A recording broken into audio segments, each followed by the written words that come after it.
Hello dear students, today we discuss dynamics, which is paper 3 in BA BSc 6th semester. So in the previous lecture we have discussed central orbit, chapter number 9. So now in this video we are starting exercise 9.2. So their basic rule is we consider a point apse. Apse is a point on a central orbit for which radius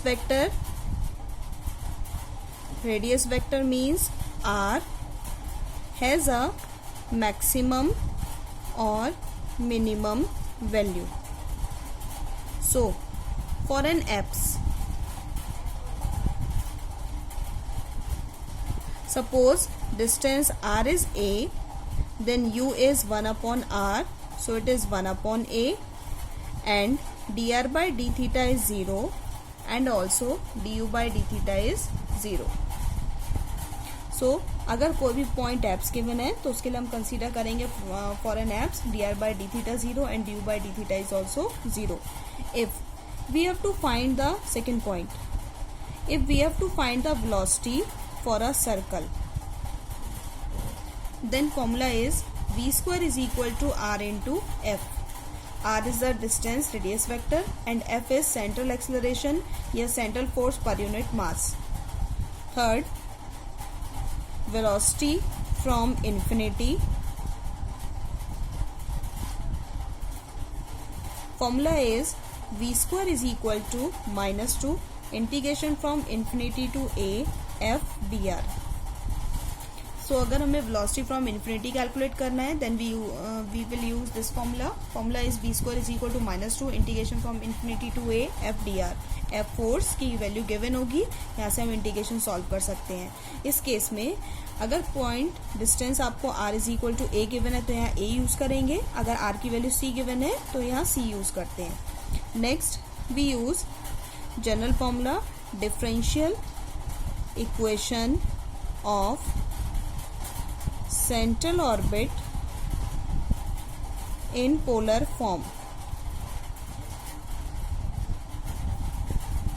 Equation is h square d square u upon d theta square plus u equal to f upon u square. Next is relation r square d theta by dt equal to h. H is equal to p into v and v square is equal to formula for velocity h square du by d theta का whole square plus u square. So these are the formulae which are used. One more, P is equal to r sin phi, where phi is the angle of projection, and 1 upon p square is 1 upon r square. 1 upon p square is u square plus du by d theta का whole square. So these are the formulae which are used in exercise 9.2. So now let me start with examples. So we consider example number first.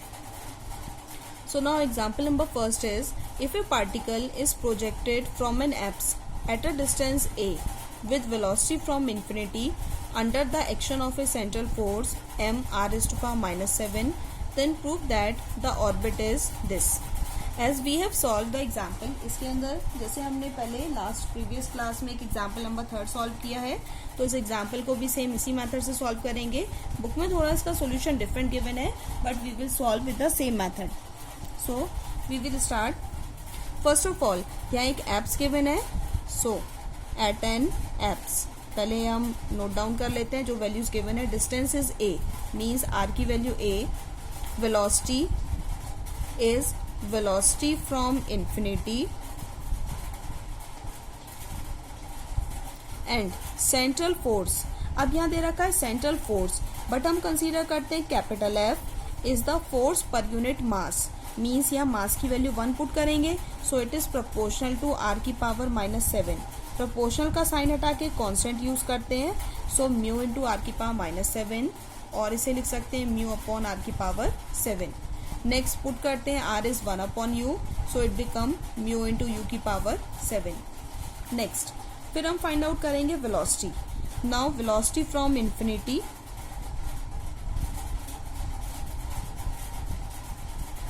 Formula v square is equal to minus integration -2 infinity to a f dr.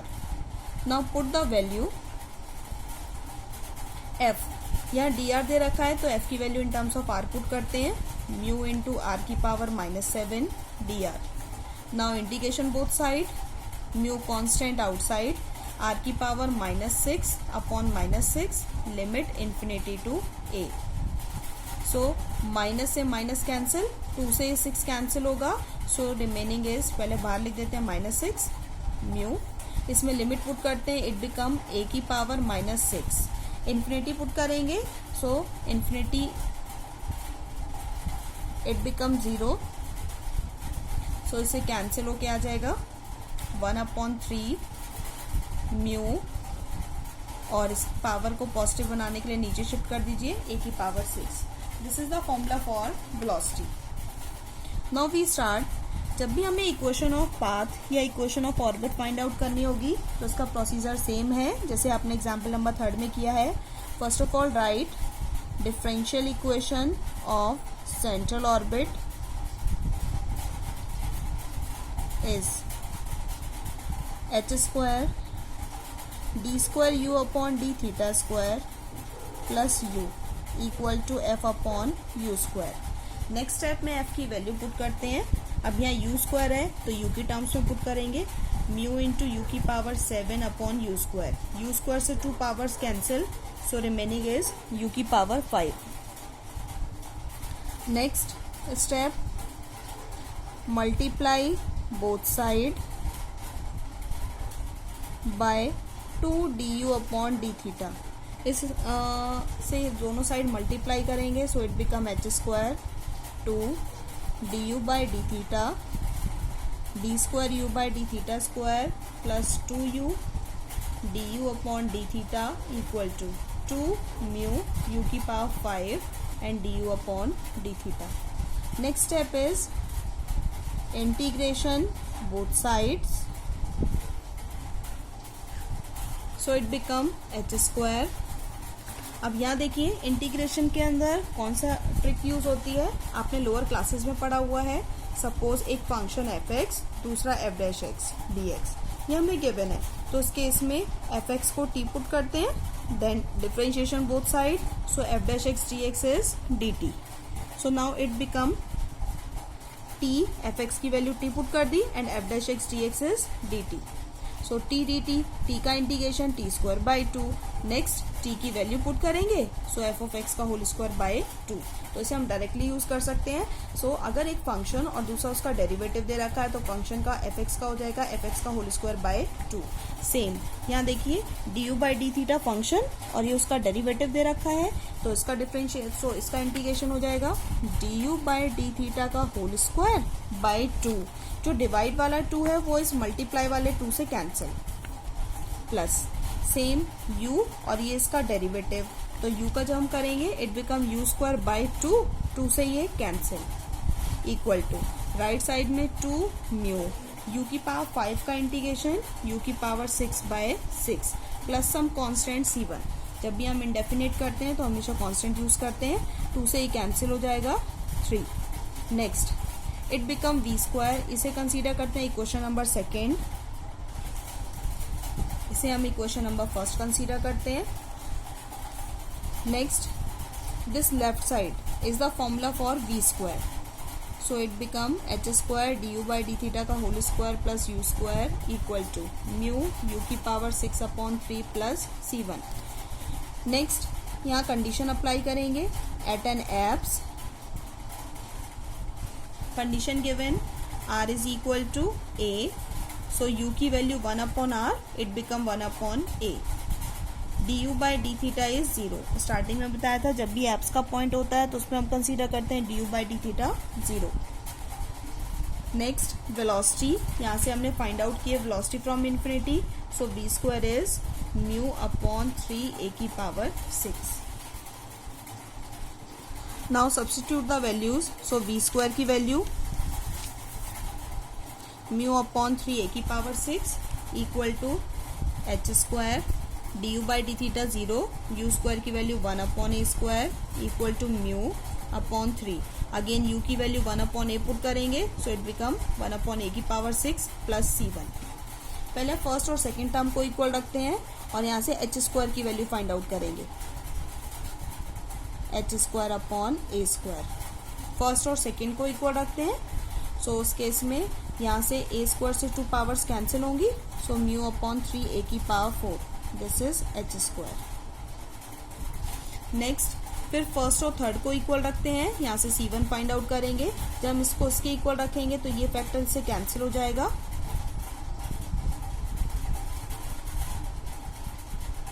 Plus c1, so c1 equal to 0. So इसकी value 0 आ गई. Now put these values in equation second. इसके बाद ये जो हमने equation second consider की थी इसके अंदर इसकी वैल्यूज पुट करते हैं. तो इसमें वैल्यूज पुट कीजिए. h स्क्वायर की value du by D theta का whole square plus u square equal to mu u की पावर 6/3. c1 is 0. ये वैल्यू 0 आ गई. Now simplify. अब इस केस में जैसे हम इसे सॉल्व करेंगे, अब नेक्स्ट हमारा मेन एम होता है यहाँ से du बाई डी थीटा को फाइंड आउट करना. तो उसके अकॉर्डिंग सॉल्व करेंगे. फर्स्ट ऑफ ऑल म्यू से म्यू कैंसिल, 3 से 3 कैंसिल, a की पावर 4 इधर शिफ्ट हो जाएगा क्रॉस मल्टीप्लाई से, so it become a4 u की पावर 6. नेक्स्ट स्टेप में u स्क्वायर को भी इधर शिफ्ट कर देंगे, सो माइनस u स्क्वायर. नेक्स्ट इन दोनों से u square common, so remaining is a4 u4 minus 1 du by D theta का होल स्क्वायर. नेक्स्ट स्क्वायर इधर शिफ्ट करेंगे, it become square root, so it become u under root a4 u4 minus 1. Generally in some questions they consider negative sign, in some questions they consider positive sign, but in all the questions if you consider positive sign then you can solve the problem. Next अब इसे हमें simplify करना है. Simply u की term separate कीजिए, D theta को separate कीजिए और यहाँ से इंटीग्रेशन सॉल्व कर सकते हैं. तो सॉल्व करने के लिए फर्स्ट ऑफ ऑल पुट करेंगे u is 1/r. Now differentiation both side, so du by d theta is minus 1/r square dr by d theta. This is simply solving the integration. So put the value equal to u की value 1/r and it is a4/r की power 4 minus 1. Now take LCM. a4 minus r4, divide वाला r4 root से बाहर होके r square बन जाएगा, so it become r cube. यहाँ r square से r क्यूब में 2 powers cancel, so it is remaining d minus D R by D theta equal to plus 1/r root a4 minus r4. अब इसमें separate करते हैं, r के terms को left side में शिफ्ट करेंगे और d थीटा को राइट में. So minus r D R upon root a4 minus r4 equal to d theta. Next step integration both side. अब इसमें हम इसे लिख सकते हैं आर स्क्वायर का square. So next put R square is t, 2r dr is dt, but यहाँ only r dr है, सो इसकी वैल्यू is dt by 2. Substitute, minus को बाहर रखते हैं, dt बाई 2, नीचे रूट के अंदर a square a4 minus t का स्क्वायर, आर स्क्वायर को टी पुट कर दिया, so it become t square. और a4 को भी लिख सकते हैं a स्क्वायर का whole square equal to d theta का integration theta plus some constant c2. Questions के अंदर कहीं टी की साइड थीटा ऐड किया हुआ है, कहीं थीटा की साइड। आप सभी क्वेश्चन में एक ही रखिएगा, थीटा की साइड हमेशा C2 को कांस्टेंट को ऐड करना है। नाउ इंटीग्रेशन, अब आपको पता है इंटीग्रेशन होता है 1/√a² minus x² dx is sine inverse x upon a। अगर नेगेटिव साइन है then it is cos inverse x upon a। So इसमें नेगेटिव साइन आ रहा है, so it become cos inverse t upon a²। Cos inverse x upon a is equal to theta plus C2। Next step, t की value put करते हैं, it is r² upon a², theta plus C2। इसमें हमारा ये 1/2 रह गया है, सो यहाँ 1/2 का हम इधर लिख सकते हैं। नेक्स्ट, यहाँ से हमें C2 की वैल्यू फाइंड आउट करनी है, सो उसके लिए पुट करते हैं इनिशियली थीटा 0 और r की value a, because initially point is an apps given है और एप्स के लिए डिस्टेंस a दे रखी है, तो उसमें पुट करिए 1/2 cos inverse a² upon a² से a² cancel, it is 1, cos inverse 1 is 0 degree, theta भी 0 plus C2, so C2 equal to 0। Now substitute the value equal to theta. अब यहाँ से मेन हमें r² के लिए सॉल्व करना है, तो पहले 2 को उधर शिफ्ट करेंगे 2 थीटा। नेक्स्ट स्टेप में cos को उधर शिफ्ट करिए, इट बिकम cos 2 थीटा, और लेफ्ट साइड में r² upon a²। So here r² equal to a² cos 2 theta. This is the answer which we have to prove. I hope this question is clear to you all. So similarly, you can try other examples. Similar examples are example number 2, 6. You will try these examples. I hope this video will be helpful for you. Thank you.